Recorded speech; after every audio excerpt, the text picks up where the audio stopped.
Hi. When I talked to Katherine Firth, we actually talked for a lot longer than that already quite long thing I shared recently about writing and writing advice. And in the middle of it, she made this point about how my perspective, that overview perhaps was influenced a bit by having worked in granting. I did work for a granting agency for a while, and then when I first started freelancing, that was what I helped people with. And she was sort of making this link between me and the people she knows that work in research offices and the people that work for the Research Whisperer blog and that kind of thing, right? And that led into this bit about why asking your research office for help is actually a really good idea, and you should go there early. So I'm going to give you that clip from this conversation without much of the intro or where we went after that. It's about 4 minutes long. Enjoy. Sometimes I'm saying, well, do go and use the people in the research office because they do have this body of knowledge. Yeah. Right? Mm-hmm. About how the systems work. They've seen a lot of applications and they've seen which ones are successful. But also your research office knows who in the institution has applied to this and has been successful, even if they're not in your department, right?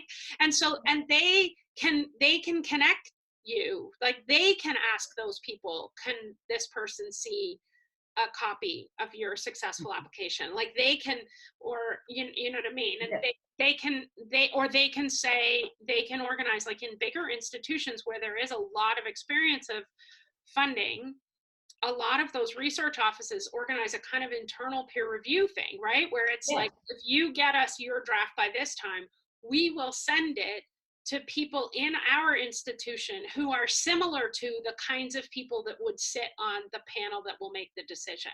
In fact, in some universities now, you can't submit unless you've done that.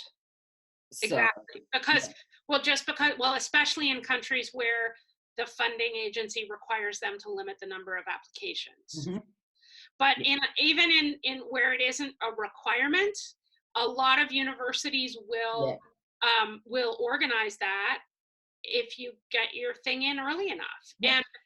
And again, if you see that as these are people trying to control what I'm doing, make me do things I don't want to do, and right, like that whole thing, right?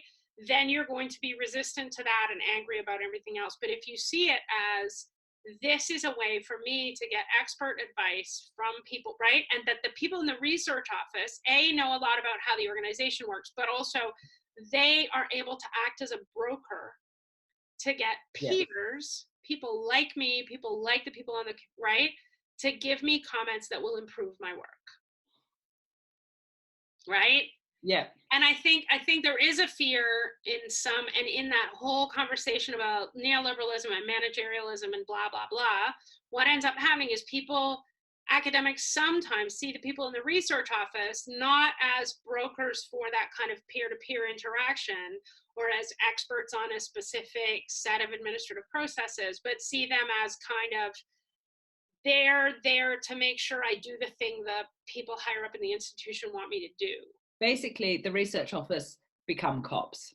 Yeah. Instead of becoming supporters or co-workers. And then your attitude to them is really different. And my experience of people that work in those offices is that that's not really, I mean, they have targets they need to hit. Like there's a whole management structure that, affects. But actually, the research office is full of people who are actually, what they're trying to do, the way they see what they're trying to do is working with, and if they're not, if they don't have that attitude, it's usually because the academics have already preemptively decided that they're the police. And they're like, we're trying to be kindergarten teachers, but no one would talk to us. And, so we kind of, whereas if you change that attitude, then they can move into that space where they really are supportive and developmental. And actually, most of the people in the research office that I know are former researchers themselves. So like they know this stuff, they care about it. Yeah, they're willing to work with you. They're not them. Yeah, no, exactly, right? And then they're, but it's, yeah. So it just becomes, but again, and that's a whole different kind of peer review. I mean,